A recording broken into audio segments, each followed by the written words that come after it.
Nem sempre a compra começa como desejo. Muitas vezes ela surge como resposta a um incômodo difuso que não encontrou nome. Às vezes é um objeto barato e impulsivo. Em outras, algo mais caro, que traz uma satisfação breve e logo é esquecido. A cena se repete. Um dia difícil, uma sensação vaga de cansaço que não se resolve com descanso. A compra aparece como um gesto pequeno, rápido e aparentemente inofensivo. Não exige explicação. Bastam alguns cliques ou uma ida rápida à loja. O alívio vem antes mesmo do objeto chegar às mãos. Com o tempo, esse gesto deixa de causar estranhamento. O consumo passa a ocupar um espaço emocional que vai além da necessidade concreta. Não se compra apenas para usar, mas para sentir algo. Novidade, recompensa, distração. Em muitos casos, compra-se para não lidar diretamente com o que está incomodando. Por trás desse padrão não há acaso. A vida cotidiana se tornou mais instável, mais rápida e mais exigente. A pressão por desempenho, exposição constante a comparações e uma sensação difusa de insuficiência que não tem um rosto claro. A ansiedade que nasce desse ambiente é vaga, difícil de nomear e difícil de enfrentar. Quando não se sabe exatamente o que está errado, torna-se mais fácil buscar algo que prometa alívio imediato. O consumo se encaixa nessa lógica porque oferece uma resposta simples para um desconforto complexo. Sob uma leitura ética, esse deslocamento é compreensível. Ser humano é buscar formas de aliviar o próprio sofrimento. Ao longo da história, pessoas recorreram a hábitos, rituais e objetos para lidar com medo, insegurança e sensação de falta de sentido. O que muda no mundo contemporâneo é a escala e a disponibilidade. Nunca foi tão fácil transformar qualquer mal-estar em uma transação. O mercado não cria a ansiedade do zero, mas aprende a se encaixar nela, oferecendo respostas rápidas para dores que são lentas. Há responsabilidade pessoal nesse processo, mas ela não é simples. Ninguém escolhe sentir ansiedade para depois gastar dinheiro. O que se escolhe, muitas vezes sem perceber, é o caminho mais curto para não lidar com o desconforto. O consumo vira um atalho emocional. Ele não resolve o problema, mas cria uma pausa temporária no incômodo. Essa pausa é suficiente para que o hábito se repita. Esse ciclo costuma seguir uma mesma lógica interna, ainda que se manifeste de formas diferentes. Primeiro surge uma sensação de falta ou tensão sem motivo claramente definido. Depois, a atenção se desloca para algo externo, que promete alívio rápido. Por fim, o gesto de consumir produz um efeito emocional breve, que não dura o suficiente para encerrar o ciclo. Nada disso é planejado conscientemente. A repetição ensina o corpo e a mente a reconhecer o consumo como resposta automática à ansiedade. A filosofia moral permite observar esse movimento sem transformar o indivíduo em vilão. A tradição ética sempre distinguiu agir por reflexão de agir por impulso.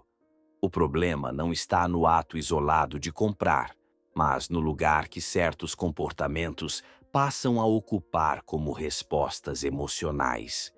Quando o consumo se torna forma recorrente de anestesiar incômodos internos, ele deixa de ser apenas um gesto econômico e passa a moldar caráter e hábitos. Existe também uma leitura existencial desse comportamento. A ansiedade moderna não é apenas medo de coisas concretas. Muitas vezes é sensação de vazio, de falta de direção ou de perda de controle sobre o próprio tempo.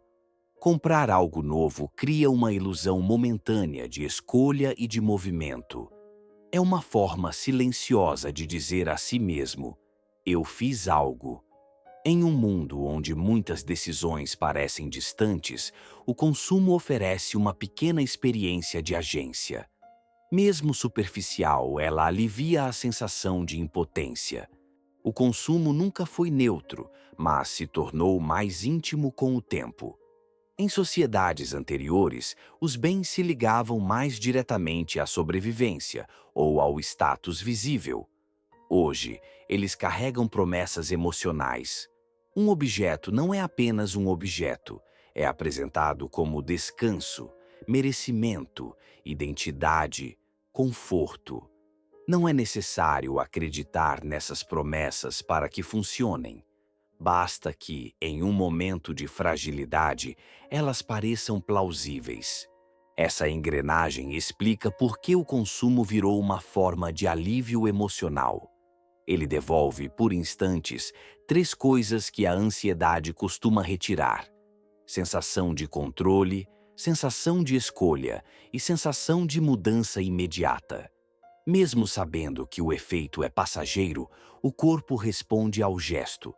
A antecipação do alívio já funciona como um alívio parcial. O risco aparece quando esse mecanismo ocupa o lugar de outras formas de lidar com o desconforto. Não porque seja melhor, mas porque é mais rápido. A reflexão exige tempo. O enfrentamento de conflitos internos exige paciência para suportar algum mal-estar. O consumo não exige quase nada disso. Ele opera como um acordo silencioso. Agora não vou pensar nisso. Nada disso transforma o consumo em algo errado por definição. O que se revela é como um gesto comum pode ganhar um peso emocional que não estava ali no início. A questão central não é se alguém compra de mais ou de menos, mas por que, em certos momentos, comprar parece ser a única resposta disponível para um desconforto interno. Quando o consumo vira linguagem emocional, ele deixa de ser apenas escolha econômica e passa a ser sintoma de como se lida com a própria ansiedade.